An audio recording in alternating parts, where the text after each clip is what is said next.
Welcome to Aula54.com. I'm Liam, and I'll be your English coach today. In this session, we'll learn how to have a natural conversation on a first date. Imagine meeting someone new at a cozy coffee shop. You're both a bit nervous but curious. What do you say to start the conversation? A simple, "Hi, nice to meet you," or "This place is nice?" can break the ice. Let's explore safe topics for a first date. On a first date, start with a friendly greeting, like "Hi, nice to meet you." Or comment on the setting, "This place is nice." Safe topics include hobbies, travel, and work. Avoid politics or exes. These openers set a positive tone and help ease into the conversation. Small talk is essential for easing into a conversation. Ask open-ended questions like, "What do you do?" "Are you from around here?" "Have you been to this place before?" "What do you usually do on the weekend?"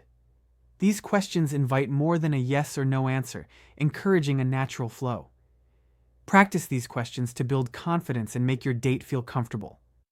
In English-speaking cultures, discussing jobs and hobbies is common on first dates. Avoid yes-no questions. Instead, use what, how, why to encourage conversation. For example, transform "Do you like books?" into "What kind of books do you enjoy?"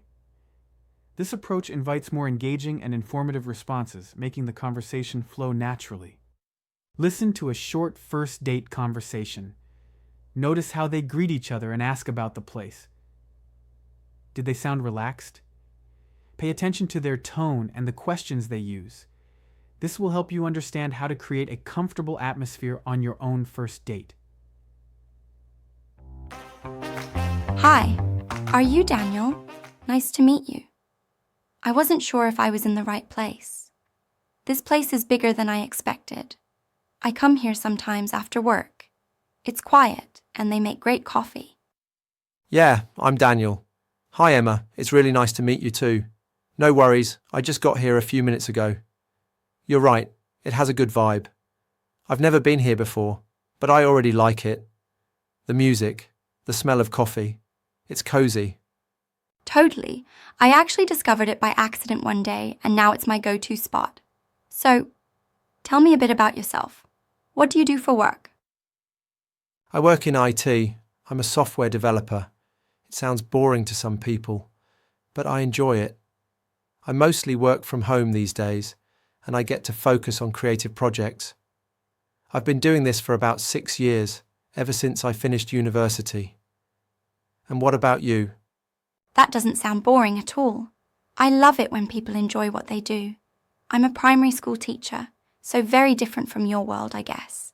I teach 8-year-olds, and it's both fun and exhausting. Kids are hilarious, and they have so much energy. Some days I feel like I've run a marathon by 3 p.m. I can imagine. I don't think I'd survive 1 week doing that. That must take a lot of patience, but also sounds really rewarding. Have you always worked with kids? Pretty much, yeah. I studied education and just fell in love with it. Every class is different. Every kid is different. It keeps you on your toes. But enough about work. What do you like to do in your free time? I'm pretty simple, really. I like playing guitar, even if I'm still learning. I also enjoy cooking. Nothing fancy, just stuff like pasta, curries, and pancakes. I make excellent pancakes. Lately, I've been learning Spanish too. I started after a trip to Mexico last year.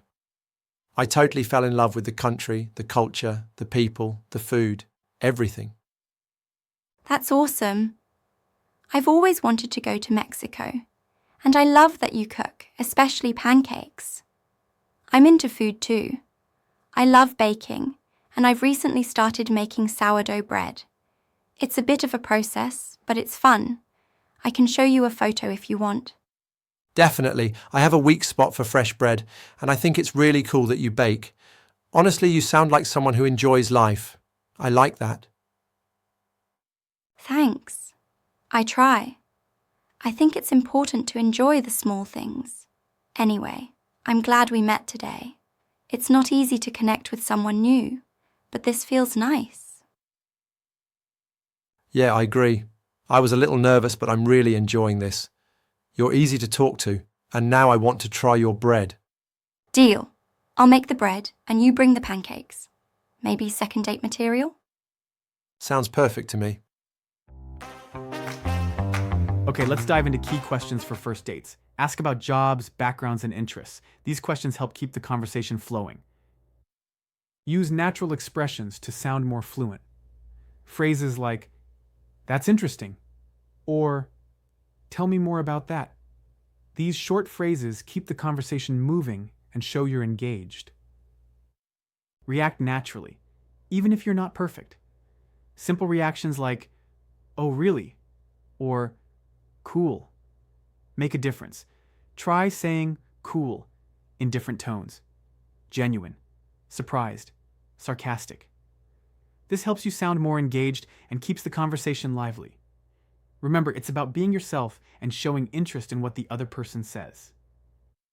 Don't worry, you'll be able to dive deeper into all of this inside the virtual classroom, which you'll get access to as soon as this presentation ends. There, you'll find vocabulary, common questions, key expressions, and strategies to help you speak more fluently in situations like this one.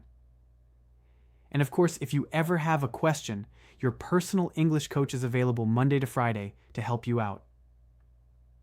But first, let's take a look at what's probably the most useful tense for this kind of conversation: the present perfect. The present perfect is essential on first dates. Use it to discuss experiences, recent actions, and ongoing situations. For example, "Have you ever been to Paris?" Or, "I've just ordered a coffee." Let's compare present perfect and past simple. Present perfect is for experiences without specific times, like "I've been to Italy." Past simple is for specific times, like "I went to Italy last year." Try this mini quiz. "She has traveled to Japan" is present perfect. "They went to the cinema last night" is past simple. Avoid saying "I have went." Instead, use "I've gone."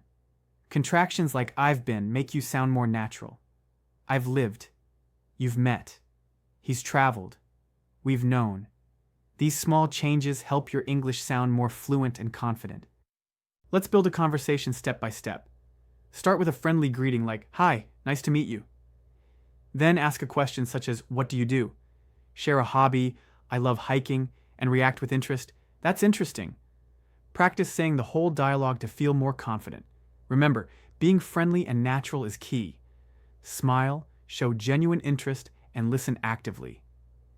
If you forget a word, just ask, "How do you say?" This keeps the conversation flowing smoothly. Focus on connection, not perfection, and enjoy the moment. Ready to build a dialogue? It's time to get to work in the virtual classroom. You should already have the access link in your email. If not, get in touch with your English coach. See you there.